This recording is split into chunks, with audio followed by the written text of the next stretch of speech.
everyone, and welcome to another video. Today we're going to go ahead and review a fragrance from the house of Xerjoff. The fragrance we're going to touch upon today is called Farce.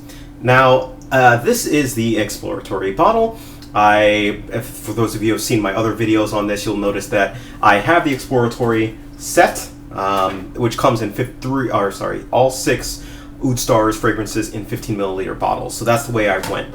Now, the 50 milliliter bottle, the full bottle, is available for $310, and this is what it actually looks like.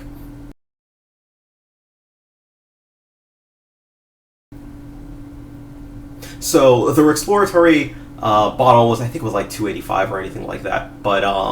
But yes, so that's what Farce is. Now, the fragrance was released in the year 2012. With that, let's get into the notes of this fragrance. The notes of this fragrance consist of lavender, vetiver, jasmine, geranium, sandalwood, patchouli, cedar, bergamot, and cypriol oil.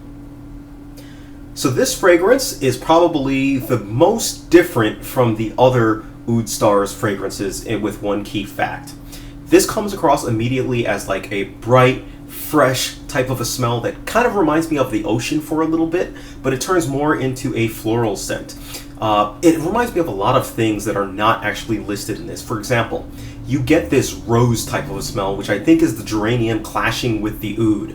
I kind of have to bring myself and keep reminding myself, no, this is not rose, this is not rose, this is geranium, this is not rose, but it really does smell like a darker, like sweet rose, basically, which is kind of misleading, but either way, I find it very pleasant. This scent overall is a very floral scent.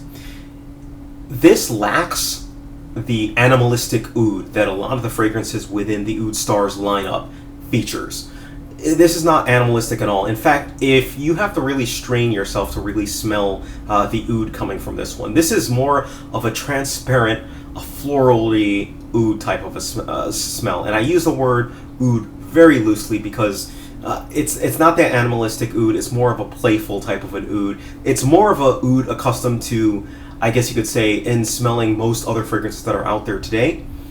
Rather than one from the Oud Stars, which is a positive and a negative for it too. As the fragrance kind of develops, I'd say about 2 hours later, you start to get a little bit more of a medicinal vibe to it, which I don't like. I don't like that medicinal vibe that Farce types brings in. But after that medicinal vibe kind of goes away, you are left with pretty much a floral oudy smell. That's, floral woods, basically, is what you're getting with this one. This one is, even though all of them are unisex, I think this one is more suited towards women. Not just because it's florals, but it has a little bit more feminine touch to it. I can definitely see a woman wearing this one over a man on this one. So, take it with it what you will.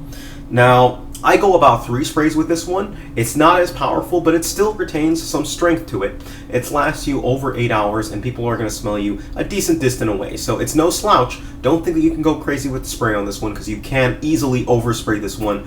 I learned my lesson with it. I actually oversprayed with this one. Don't make my same mistake. Now, season-wise, I think this is a good spring fragrance. Spring fragrance, I think this will do well in. Summer, on the other hand, a little bit too heavy for summer. And winter, I think it might be a little bit too light. But these are all suggestions again. Feel free to wear it whenever you wear it. I think this is a great fragrance for any age group, actually. Whether you be young or old, I think you can pull this one off. This is a fragrance that, occasion-wise, I think this is a good casual fragrance. Maybe possibly a work fragrance, but more casual than it is work. Just because I think it has a little bit of a carefree type of a vibe to it, but at the same time, there's a little bit of a quality to it that to me does not scream for work at all. It's not something that I would be comfortable wearing to work. As far as compliments goes, this one I did not get any compliments for. People thought that it smelled okay when they smelled it on my skin. They weren't floored by it, they weren't wowed by it, so that should be something of note. You may have better success with it, so feel free, give it a try on your skin, see what it's like. So I'm going to go ahead and give this fragrance a rating. I give this fragrance a rating I give this fragrance a rating a 6 out of 10. It's a 6 out of 10. It's a decent fragrance. I hesitate to use good because I would have given it a little bit of a higher rating. It's a decent fragrance. It's not a bad fragrance. It just doesn't float my boat. That medicinal note, while I actually tested it on some other people, and that medicinal note goes away, and it's not really present on their skin. But on my skin, it is, and I don't like smelling like medicine. So for me, it brings down the smell a little bit. I like the interesting way that it makes it smell kind of like the sea, and at the same time, a rose smell. But that's not enough to keep me around. Those aren't my particular strong notes. At least the rose note isn't. C notes I love, but the rose note isn't. It's an expensive fragrance. And yeah, that's pretty much it. It doesn't wow me, if you will, at all. And not because I've smelled a ton of fragrances, but it's just not up my alley. It's just not up my taste.